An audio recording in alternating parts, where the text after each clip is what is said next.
આશ્રય દ્રઢ કેને કહેવાય? મતલબ તમારું ગમે એ સિચ્યુએશનમાં તમારો ટ્રસ્ટ બ્રેક ન થાય, વિશ્વાસ ન ડગે, એ કાયમ રહેવો જોઈએ. કોઈ પણ દુઃખ આવે, કોઈ પણ મુશ્કેલી આવે, હેપી કોઈ બી સિચ્યુએશન. હવે એક ઇમેજિન કર, બરાબર? ખાલી ઇમેજિન કરવાનું છે, તો પછી તું આગળ શું કરી તારે વિચારવાનું. જેમ કે તું 10th ભણી લીધું છે, તું 10th માં એવું બન્યું હોય, તને 97% અત્યારે આવ્યા છે, તે ધાર્યા હોય 97 અને આવે 87, તો તું પછી શું વિચાર?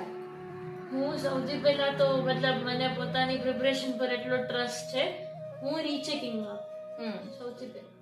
બરાબર, રીચેકિંગ કરાવી લીધું.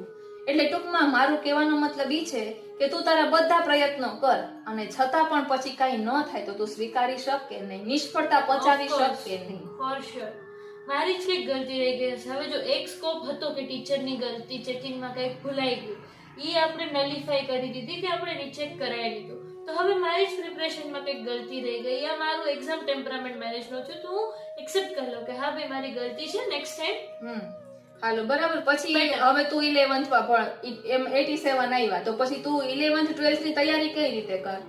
સૌથી પહેલા તો બધી મિસ્ટેક્સ, જ્યાં ભૂલ સૌથી પહેલા તો બધી મિસ્ટેક્સ નોટ ડાઉન કરવાની ફર્સ્ટ, ને એક્સેપ્ટ કરવાનું કે ભાઈ મારી ગલતી હતી, વોટ એવર મિસ્ટેક, ગલતી યા કામચોરી કરી, જે બી કર્યું હોય, વોટ એવર ધ રીઝન, અત્યારની યુવા પેઢી માટે તારે કોઈને કેવું હોય તો તું શું કે? કોઈને સલાહ, તું તારી કોલેજે બધા તને પૂછતા હોય છે કે કઈ રીતે પ્રિપેરેશન કરવી, તો તને કોઈ પૂછે તો તું શું જવાબ દે? અત્યારે આપણે પુષ્ટિ માર્ગીય વૈષ્ણવ માટે કહું છું, અત્યારે ઘણા એવા છે કે એમના બાળકો 10th માં હશે, કોઈ 12th માં હશે, અથવા કોઈ પણ ક્લાસમાં ભણતા હોય, બધામાં જરૂર તો હોય જ, તો કઈ રીતે કહેવાનું? અને સાથે સાથે આપણા પુષ્ટિ માર્ગનું પણ એનામાં જોડાયેલું છે, એના માટે તું શું કહે? એટલે ઓબ્વિયસલી કોઈ પણ હાયર સ્ટડીઝમાં છો તો ઇટ્સ નોટ લાઈક કે તમને 2 કલાકનો ટાઈમ મળે છે કે તમે પુસ્તક વાંચી શકો, ઇટ્સ નોટ પ્રેક્ટિકલી પોસિબલ, મારી માટે બી નથી.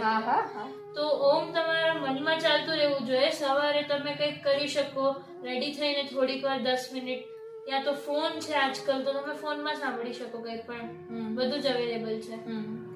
એક પ્રશ્ન યાદ આવ્યો, અષ્ટાક્ષર મંત્ર કોને કહેવાય? એટલે એનો મંત્ર બોલ જોઈએ. શ્રી કૃષ્ણ શરણમ. અને પંચાક્ષર? પંચાક્ષર દાસોહમ કૃષ્ણ ત્વાસ, એટલે આમ કૃષ્ણ ત્વાસમી પંચાક્ષર. સરસ.